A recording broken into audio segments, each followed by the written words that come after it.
आने से क्या लाभ होता है दिवाली पर्व से? तो लाइन से गिनाएंगे। बरसात में घर, गांव में कच्चा मिट्टी का घर, पक्का घर सब बर्बाद हो जाता है। घर के अंदर जाले, मकड़ी, कीड़े सब लग जाते हैं। एक साल के अंदर सब सामानों के बीच में गंदगी जमा हो जाता है। तो दिवाली जब आती है तो पूरे घर की सफाई करते हैं। बाहर की जो दीवारें खराब होंगी उसे फिर से मरम्मत करके, क्योंकि बरसात खत्म हो गया दिवाली के बाद, अब साल भर मौसम अच्छा रहेगा, 8 महीने। अगला बरसात के बाद फिर करेंगे, फिर दिवाली आएगी, फिर घर को सजाए, पूजा पाठ करते हैं। घर का वातावरण पवित्र होता है। कहते हैं कि जिस घर में पूजा होती है, सत्यनारायण कथा हुआ, हवन होता है, पूरा घर सुगंधि से भर जाता है। घी, धूप, जो ये सब का हवन जो होता है, तो घर पहुंचते ही लगता है आहा, स्वर्ग में आ गए। तो ऐसे ही साल भर घर को रखते हैं, साफ सुफ करते रहेंगे, घर में अगरबत्ती जलाएंगे। क्यों ये सब करते हैं?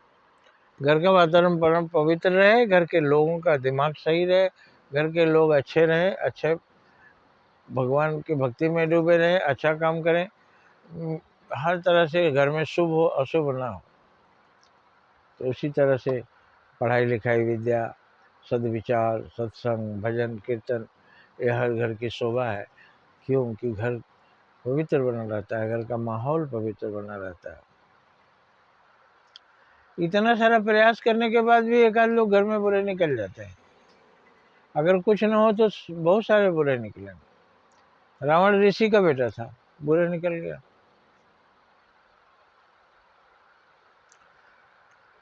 तो घर का माहौल धार्मिक बना के रखते हैं, अच्छा बना के रखते हैं, जिससे घर के लोगों के विचार अच्छे रहे, दिमाग अच्छा रहे, अच्छे काम करे, घर का माहौल अच्छा, सुख शांतिदायक रहे, घर में आपस में लोगों में प्रेम बना रहे। जैसे सारे देवता, 33 कोटि देवता है, मगर किसी देवता की किसी से लड़ाई नहीं होती है। इस तरह से संसार में, घर में हमें रहना चाहिए, किसी से हमारी कोई लड़ाई ना हो।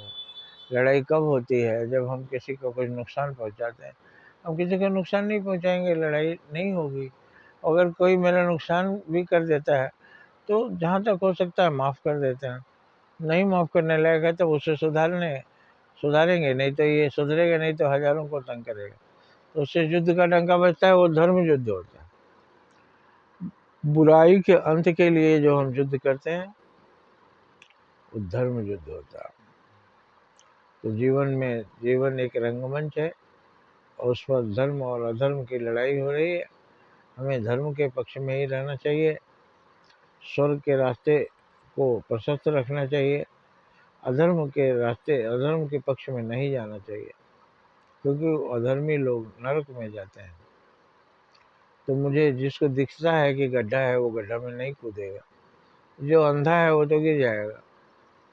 तो हमें ज्ञान प्राप्त करके, सत्संग से ज्ञान प्राप्त करके, सत्पुरुषों का संग करके ज्ञान प्राप्त करना चाहिए, और अच्छा करना चाहिए, अच्छा बनना चाहिए।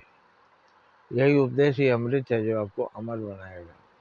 जय हिंद, जय भारत।